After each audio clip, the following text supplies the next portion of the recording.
This is Balance of Power on Bloomberg TV.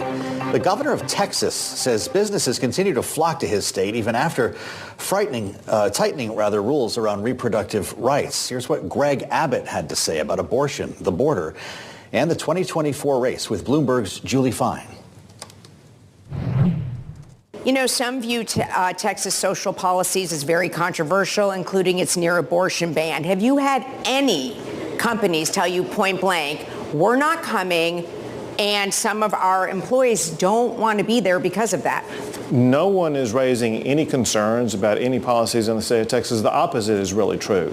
The opposite is the people that are coming there, the businesses that are moving there, say that the quality of life is far better. In fact, there was a recent report that came out of the Dallas Federal Reserve Office saying that people are purposefully choosing to move to the state of Texas because the quality of life is better in the state of Texas. So you're not one company has said to you, this concerns us? None at all. And to the opposite, we have more companies moving to Texas now than ever before. I want to return to the migrants here in New York City. Mayor Adams has repeatedly warned of rising costs to house and to care for them. Was your intention in starting Operation Lone Star to get Democratic cities like New York and the federal government to do something to put pressure on them with the border? What's the end game here? So that was not the intention at all. The beginning game was to relieve the burden that was placed on small Texas towns on the border. Eagle Pass, population 28,000.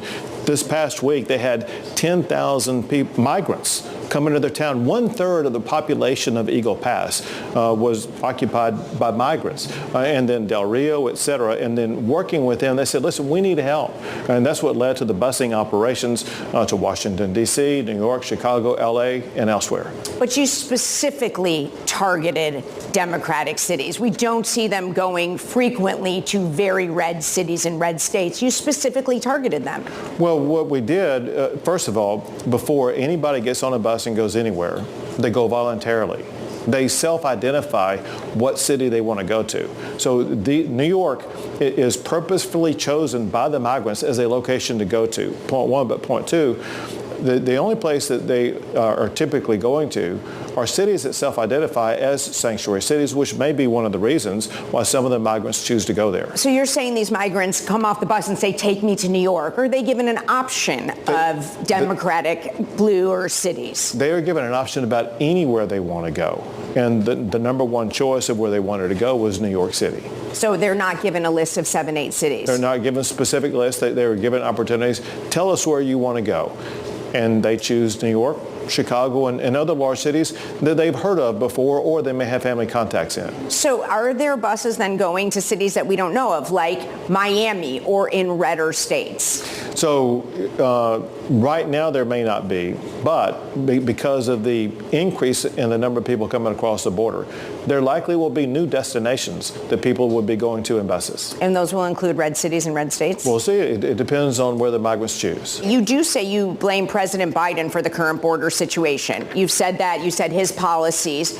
Isn't there blame to go around, though, when you look at former presidents haven't solved this border crisis? Congress hasn't solved this border crisis, Republican and Democrat. To be clear, all the laws that are needed are already in place. That was proven by President Trump.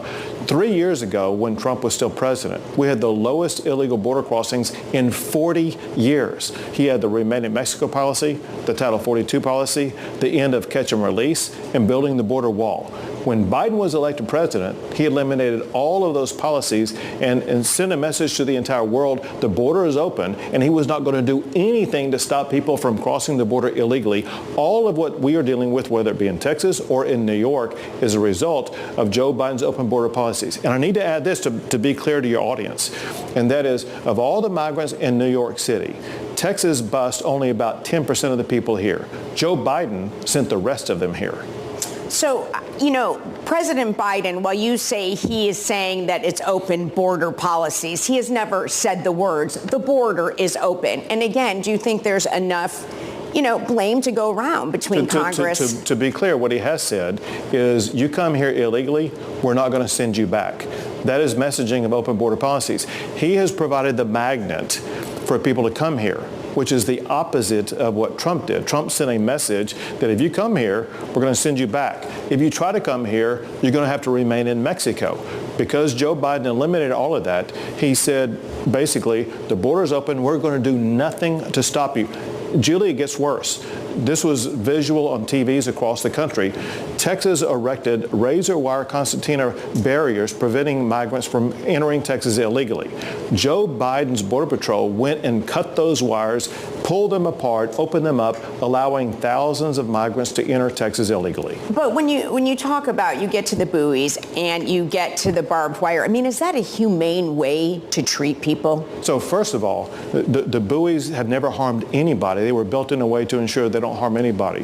What the wires do, they repel people from entering and discourage them from entering. When we've talked a little bit about the former president, Senator Cornyn has said Republicans should look for another candidate because he doesn't believe that former president can win. Do you agree? And I know you haven't endorsed in the primary, will you?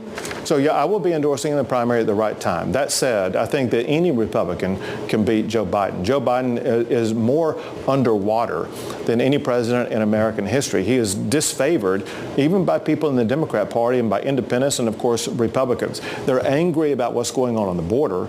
They're equally angry about the inflation caused by the Biden administration policies. Biden economics is disfavored in the United States. Look at the average American and the way their pocketbook has been impacted, and they are rightfully angry at Joe Biden's policies. It was the governor of Texas, Greg Abbott, speaking with Bloomberg Texas bureau chief Julie Fine earlier today.